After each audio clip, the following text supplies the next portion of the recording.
ভারতের সাধক সমাজকে নিয়ে যাদের কৌতূহল আছে তারা অনেকেই হয়তো ত্রিকালজ্ঞ যোগীপুরুষ শিবের মানস পুত্র ত্রৈলঙ্গ স্বামীর অনেক অলৌকিক কর্মকাণ্ড নিয়েই অবগত আছেন। কিন্তু আজ আপনাদের যে ঘটনাটা শেয়ার করব তা হয়তো অনেকেই জানেন না। সুদীর্ঘ 280 বছর জীবনকালে মহারাজ ত্রৈলঙ্গ স্বামী মাত্র 5 জন ব্যক্তিকে দীক্ষাদান করেছিলেন। এদের মধ্যে শেষতম ছিলেন বাঙালি বাবু উমাচরণ মুখোপাধ্যায়। উমাচরণ বাবু কিন্তু কোনো সন্ন্যাসী ছিলেন না, তিনি ছিলেন আদ্যপান্ত একজন সংসারী মানুষ, যদিও তার মধ্যে ধর্মভাবের কোনো অভাব ছিল না। কর্মসূত্রে তিনি থাকতেন মুঙ্গেরে, সেখানে একটি ডাক্তারখানায় তিনি কাজ করতেন। অবসর সময়ে তার একমাত্র কাজ ছিল বিভিন্ন ধর্মশাস্ত্র পাঠ করা। এই পাঠ করার সূত্রেই তার মনে জন্মান্তরবাদ নিয়ে কিছু প্রশ্নের উদয় হয়েছিল। তিনি জানতেন বিভিন্ন পণ্ডিত বিভিন্নভাবে যুক্তি খাড়া করতে পারেন, কিন্তু প্রত্যক্ষ প্রমাণ ত্রৈলঙ্গ স্বামী ছাড়া কেউই দিতে পারবেন না। তিনি কর্মস্থল থেকে 3 মাসের ছুটি নিয়ে কাশীতে মহারাজের কাছে গেলেন। প্রথম মহারাজের আচরণ তাকে ভীষণ আঘাত করত। সেই সময় ত্রৈলঙ্গ স্বামী মৌন নিয়েছিলেন, জনসমক্ষে বিশেষ কথা বলতেন না। ভক্তগণ বিভিন্ন সমস্যা নিয়ে এলে তিনি তার সমাধান লিখে দিতেন। আশ্রমের সেবায়েত মঙ্গলদাস ঠাকুর তা ভক্তদের পড়ে শোনাতেন। প্রথম দিনটি ছিল এইরকম। কাশীতে যখন মহারাজের সাথে দেখা করতে গেলেন, সকাল সকাল স্নান করলেন, তারপর বাবার কাছে গেলেন। মহারাজ বেদিতে বসে আছেন তার নির্দিষ্ট স্থানে, ভক্তগণ তাকে ঘিরে আছে। উমাচরণ ঠাকুর বাবাকে প্রণাম করে মন্দিরে যেখানে বেদিতে বাবা বসেছিলেন তার অদূরে একটি থামের কাছে গিয়ে দাঁড়ালেন। সকল ভক্তদের বিভিন্ন জিজ্ঞাসা নিয়ে এসেছিলেন, বাবা সকলের কথা শুনছিলেন এবং লিখে দিচ্ছিলেন। কিছুক্ষণ পরে হঠাৎই বাবা তার দিকে আঙ্গুল দিয়ে ইশারা করে তাকে সেই স্থান থেকে চলে যেতে বললেন। উমাচরণের যাবার বিন্দুমাত্র ইচ্ছা ছিল না, কিন্তু তার কিছুক্ষণ পরেই মঙ্গলদাস ঠাকুর এসে তাকে সেই স্থান থেকে আবারও চলে যাওয়ার নির্দেশ দিলেন। বাধ্য হয়ে ভগ্ন মনোরথে উমাচরণ বাবু বাড়িতে ফিরে এলেন এবং প্রতিজ্ঞা করলেন পরের দিন বাবার কাছে অবশ্যই তার প্রশ্নের উত্তর খুঁজে নেবেন। এইরূপ দ্বিতীয়, তৃতীয়, চতুর্থ দিন এক এক করে চলে গেল, কিন্তু তার কথা আর বলা হলো না। প্রতিদিনই তিনি যান আর বাবা তাকে ইশারায় সেই স্থান থেকে চলে যেতে বলেন। এইভাবে 12-13 দিন কেটে গেল। তারপর বাবার আদেশে তার কাজ বর্তালো গেরি ঘষা। একটি পাথরের পাত্র, গঙ্গা জল আর গেরি মাটির টুকরো বাবা তার হাতে ধরিয়ে দিলেন। প্রত্যহ দুবেলা গেরি ঘষতে ঘষতে তার হাত নড়াবার শক্তি পর্যন্ত চলে গিয়েছিল। কাশীর সচল বিশ্বনাথ এভাবেই বোধহয় 20-25 দিন তার ভক্তের পরীক্ষা নিয়েছিলেন। এরপরে বাবার সাথে ধীরে ধীরে তার সখ্যতা তৈরি হয়। বাবা ভক্তের পরীক্ষা নিয়েছিলেন এবং ভক্ত পরীক্ষায় পাশ করেছিল। তখন বাবা নিজেই তার ভক্তকে কাছে টেনে নিয়েছিল। তার সঙ্গে বাবার সম্পর্ক এমন হয়ে গেছিল যে বাবা প্রতিদিন স্নানের সময় উমাচরণকে সঙ্গে নিয়ে যেতেন। উমাচরণের মধ্যে বাবার প্রতি যে গ্লানি তৈরি হয়েছিল তার সমস্ত দূর হয়ে গেছিল। এখন আর তিনি আশ্রমে ভয়ে ভয়ে যান না। আশ্রমকে তিনি তার বাড়ির মতো মনে করেন।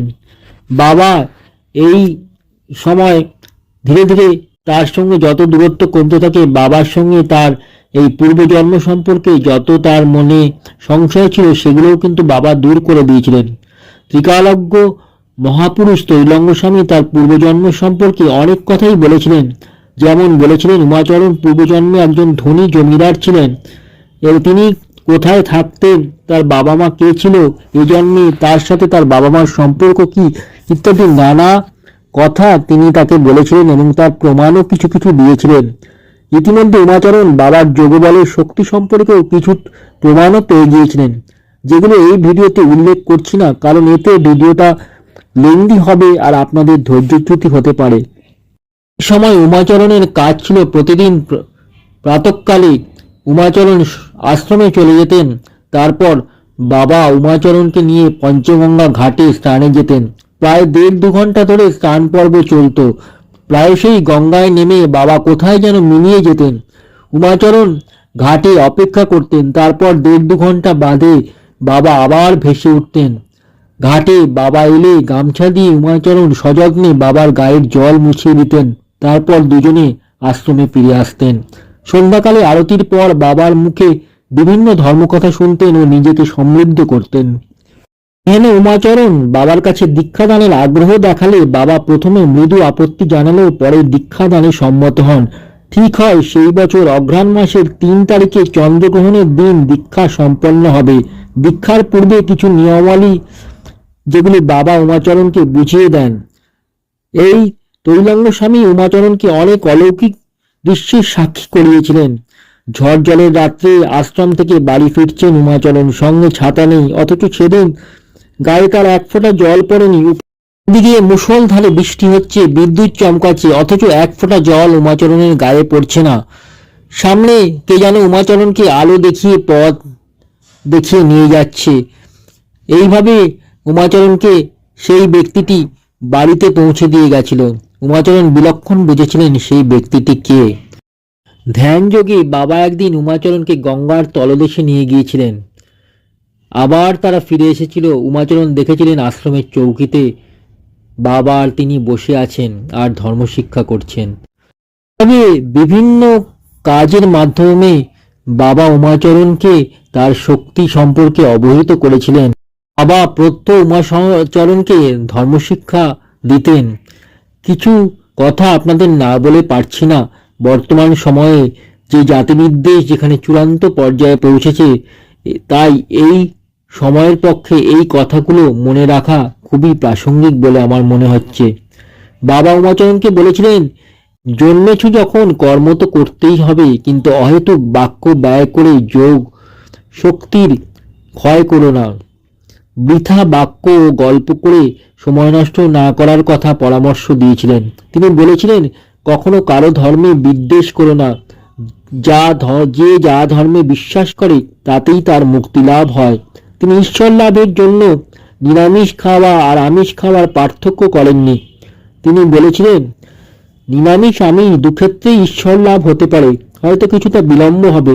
তিনি এও বলেছিলেন, মুসলমানদের মোক্ষ লাভ হয়। ব্যাকুল হয়ে শুদ্ধ মনে যিনি ঈশ্বরকে ডাকেন, ঈশ্বর তার কৃপা অবশ্যই করেন। তিনি বলেন, আহারে বিহারে ভোগ ঐশ্বর্যের জন্য মানুষ জন্ম নয়। মানুষের মধ্যে আছে অসীম শক্তি, শুধু তার ব্যবহার করতে জানতে হয়। আর আমি আপনাদের বলবো মাতৃদর্শন প্রসঙ্গে। আশ্রমের সন্ধ্যা আরতি শেষ হয়ে গেছে। ভক্তগণ যে যার গৃহে ফিরে গেছেন। তৈলঙ্গ স্বামী তার নির্দিষ্ট বেদিতে বসে আছেন। তার পায়ের কাছে মেঝেতে শুধু উমাচরণ। কথা প্রসঙ্গে উমাচরণ বাবাকে প্রশ্ন করলেন, বাবা, ঈশ্বর কি সত্যিই দেখা দেন? তৈলঙ্গ স্বামী সস্নেহে উত্তর দিলেন, যাই বই কি। তিনি বললেন, গুরুকৃপা থাকলে অবশ্যই ঈশ্বর দর্শন সম্ভব। বাবা বললেন, তুমি কি তা দেখতে চাও? উমাচরণ শিহরিত হলেন, বললেন, বাবা, আমার কি সেই সৌভাগ্য হবে? উমাচরণ মনে মনে ভাবলেন, তিনি সত্যিই ভাগ্যবান। স্বয়ং ভগবানকে তিনি গুরুপদে লাভ করেছেন। বাবা বললেন, উমাচরণ, আশ্রমের যে কক্ষে মাতৃমূর্তি আছে সেইখানে একবার গিয়ে দর্শন করে আসো। উমাচরণ বাবার আজ্ঞা অনুসারে সেই ঘরে গেলেন। গিয়ে দেখলেন মাতৃমূর্তিটি যথাস্থানেই আছে। ফিরে এসে উমাচরণ বাবাকে সেই কথা বললেন। তখন বাবা বললেন, উমাচরণ, আমি এখন ধ্যানে বসবো, তুমি আমার কাছে বসো। এই বলে বাবা চক্ষু মুদিত করলেন এবং ধ্যানমগ্ন হলেন। প্রায় 1 ঘন্টা পরে বাবার ধ্যান ভঙ্গ হলো।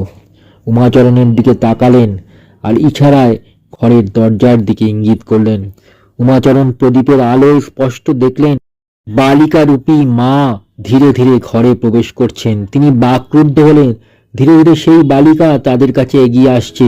উমাচরণের বড় সাধ হলো একবার মা বলে ডাকবেন, কিন্তু স্বর যে বেরোলো না।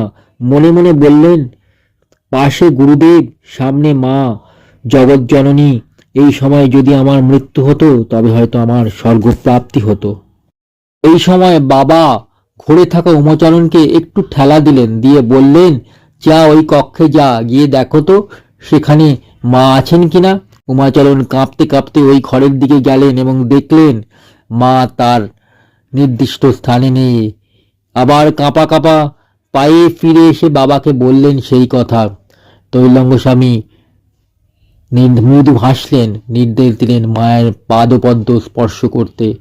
উমাচরণ কথা মতো মায়ের পাদপদ্ম স্পর্শ করলেন। শরীরে কম্পন অনুভূত হলো, বিদ্যুৎ খেলে গেল শরীরে। তারপর তিনি অনুভব করলেন মায়ের পা মানুষের পায়ের মতোই নরম। তৈলঙ্গ স্বামী বললেন, মাকে ভালো করে দেখে নাও, এই জীবনে এই সৌভাগ্য আর পাবে না। কিছুক্ষণ পরে বাবার নির্দেশে সেই বালিকারূপী মা কালী আবার নিজের আসনে ফিরে গেলেন। উমাচরণ সেই রাত্রে আর কিছু বলার মতো অবস্থায় ছিলেন না। দিন সকালে তৈলঙ্গ স্বামীকে প্রশ্ন করলেন, কাল যা দেখলাম তা কি করে সম্ভব। তৈলঙ্গ স্বামী মৃদু হেসে বললেন, সিদ্ধ সাধকের গুণে পাষাণময়ী মূর্তিও প্রাণীর সঞ্চয় হয়। ডাকার মতো করে ডাকতে পারলে তিনি যে না এসে থাকতে পারেন না। দীক্ষাদান সম্পন্ন হলে উমাচরণ আরো বেশ কিছুদিন বাবার আশ্রমে ছিলেন। তারপর বাবা বললেন, যাও উমাচরণ, তোমার কাজে ফিরে যাও। তুমি সংসারী মানুষ, কাজ না করলে চলবে কেমন করে। উমাচরণের আশ্রম ত্যাগ করার বিন্দুমাত্র ইচ্ছা ছিল না, কিন্তু বাবার নির্দেশ অমান্য করেন কি করে। তাই তিনি আশ্রম থেকে বাড়িতে চলে এলেন। আবার কাজে, যেখানে মুঙ্গেরে কাজ করতেন সেখানে যোগ দিলেন। বাবার যে দীক্ষাদান নিয়ে যেসব নিয়মাবলী যেসব দিয়েছিলেন সেসব উমাচরণ যথাযথ পালন করতেন।